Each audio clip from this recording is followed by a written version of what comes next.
আসসালামু আলাইকুম এভরিওয়ান, সবাই কেমন আছেন? আজকে আপনাদেরকে প্রচণ্ড গরমের মধ্যে ঠান্ডা ঠান্ডা কুল কুল খুবই মজাদার মহাবতীর শরবত তৈরি করে দেখাবো। এটা ইন্ডিয়ার খুবই ফেমাস একটা শরবত। যারা খেয়েছেন তারা এটার স্বাদটা জানেন। এটা এত মজার একটা শরবত, এটা আপনি যত বেশি ঠান্ডা করে খাবেন ততই কিন্তু এই মহাবতীর শরবতের টেস্ট পাবেন, কারণ এটা নর্মাল খেলে এটা ভালো লাগে না। এটা যত বেশি ঠান্ডা হবে ততই কিন্তু এটার টেস্টটা ফুটে উঠবে। লোভনীয় মহাবতীর শরবতটা ইন্ডিয়া ছাড়িয়ে সারা ওয়ার্ল্ড এবং বাংলাদেশের আনাচে কানাচে সব জায়গায় তৈরি হচ্ছে। চলে যাচ্ছি রেসিপির মূল পর্বে। আমি এখানে দুধ একেবারে বরফ করে নিয়েছি। আমি ওই যে বললাম না যে অবশ্যই যত বেশি ঠান্ডা হবে ততই খেতে ভালো লাগবে। আর মহাবতীর শরবতের মেন ইনগ্রিডিয়েন্টস হলো তরমুজ। তরমুজ ছাড়া মহাবতীর শরবত কোনোভাবেই সম্ভব না তৈরি করা। লোভনীয় এই শরবতটা যারা খেয়েছেন তারাই কিন্তু এর স্বাদটা জানেন।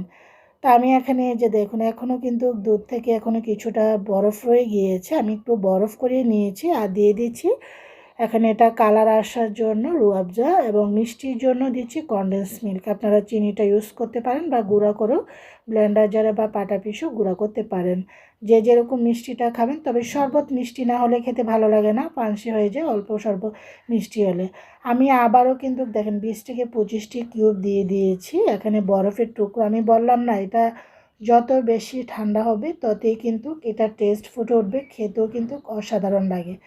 প্রত্যেকটা জিনিস মিক্স করে নেওয়ার পর এখন আমি দিয়ে দিচ্ছি হলো সেই মেন ইনগ্রিডিয়েন্টস হলো তরমুজ। তরমুজটাকে এখন আমি ভালো করে ছোট ছোট এরকম লম্বা করে কেটে নিয়ে তারপর আবার এভাবে করে স্লাইস করে নিয়েছি। তারপর আবারও ছোট ছোট, যত ছোট কিউব হবে ততই কিন্তু এটা দেখতে ভালো লাগে। এটা একদম ছোট, এটা কোনো বড় কিউব করা যাবে না। ছোট ছোট পিস করে কুচিয়ে কুচিয়ে দিলে এটার টেস্টটা আরও বেশি এনহ্যান্স করে, খেতেও ভালো লাগে।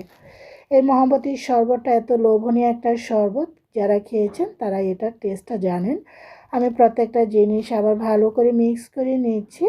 এখানে যেহেতু কনডেন্স মিল্ক, রুয়াবজা এগুলো তো একটু মোটা টাইপের, ভালো করে নাড়াচাড়া না করলে মিক্স হবে না। তো এইভাবে করে নাড়িয়ে দিয়েছি, তো আমার শরবতটা হয়ে গিয়েছে। এখন আমি গ্লাস নিয়েছি লম্বা টাইপের, আপনার যে কোনো ধরনের গ্লাসে সার্ভ করতে পারেন। সুস্বাদু এই মহাবতীর শরবতটা খেতে কিন্তু দুর্দান্ত। যারা খাননি একবার হলো এই সিজনে বাজারে অ্যাভেলেবেল তরমুজ পাওয়া যাচ্ছে, একবার হলো বানিয়ে খাইয়ে দেখবেন। এটা বেশি একটা ঝামেলা নেই, জাস্ট দুধ, চিনি আর এখানে লাগবে হলো তরমুজ। এই তিনটা জিনিস হলো মেন, আর বরফ। এভাবে করে আপনারা বানিয়ে খাবেন এই মহাবতীর শরবতটা পরিবার পরিজন নিয়ে। আশা করি সবারই ভালো লাগবে। তবে আবারও বলছি, এটা যত বেশি ঠান্ডা তত বেশি ভালো লাগে। আমি এখানে ছোট ছোট কিউব করে নিয়েছি কিছু তরমুজের পিসকে, এতে উপরে ডেকোরেশন করে। ডেকোরেশনটা যা যা পছন্দ, আশা করি সবার ভালো লাগবে আজকের এই লোভনীয় মহাবতীর শরবতটা। সবাই ভালো থাকেন, সুস্থ থাকেন। আল্লাহ হাফেজ। পরিবার পরিজন নিয়ে প্রচণ্ড গরমে মহাবতীর শরবতটা উপভোগ করে দেখবেন।